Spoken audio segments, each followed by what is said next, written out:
Hi, Pom-Poms!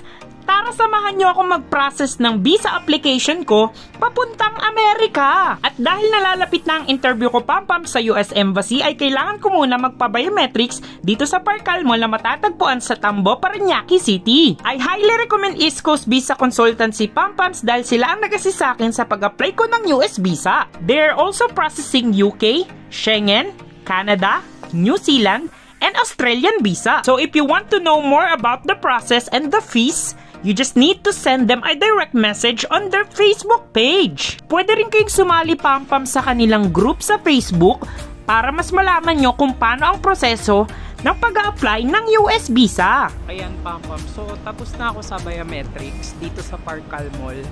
Hanapin nyo lang yung Cogon Building. So doon yung process ng biometrics. Mas mabilis lang siya, parang 10 minutes lang. 3 PM kasing appointment ko.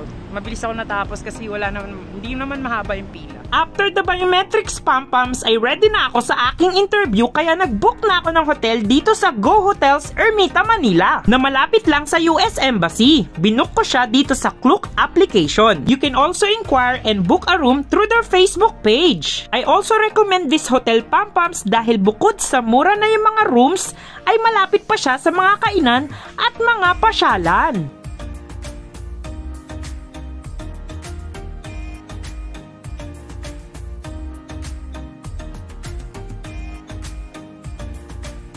They have queen and twin rooms. May meeting room din sila na good for 10 to 15 packs.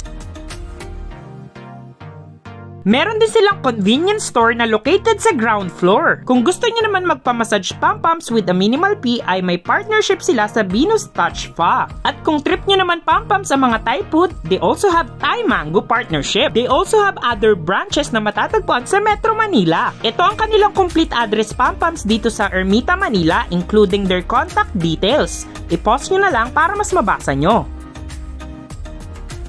Let's go, Pom-Poms! Itutur ko na kayo dito sa loob ng hotel!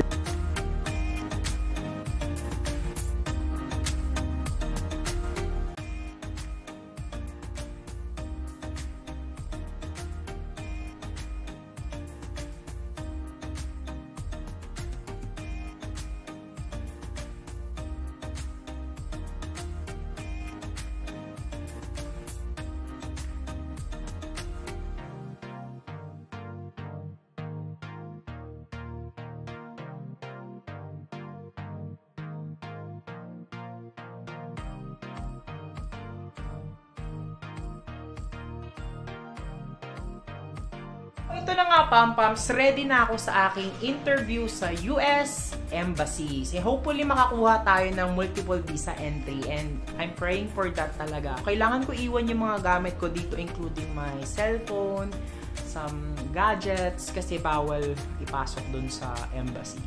So, good luck talaga sa akin, Pom-Poms, and hopefully makakuha ako ng US visa for today. Think positive. Oh my God! I'm so happy, Pom-Poms! So, time check tayo, 7:48 in the morning. Kababalik ko lang dito sa unit here at Go Hotels, Ermita, Manila.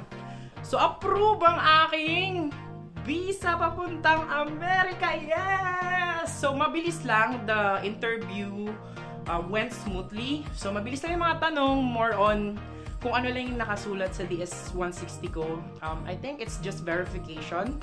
So, just tell the truth and be confident. Yun lang yung mapapayo ko sa mga i-interviewin at mag-a-apply ng US Tourist Visa. I'm so happy! I'm so excited!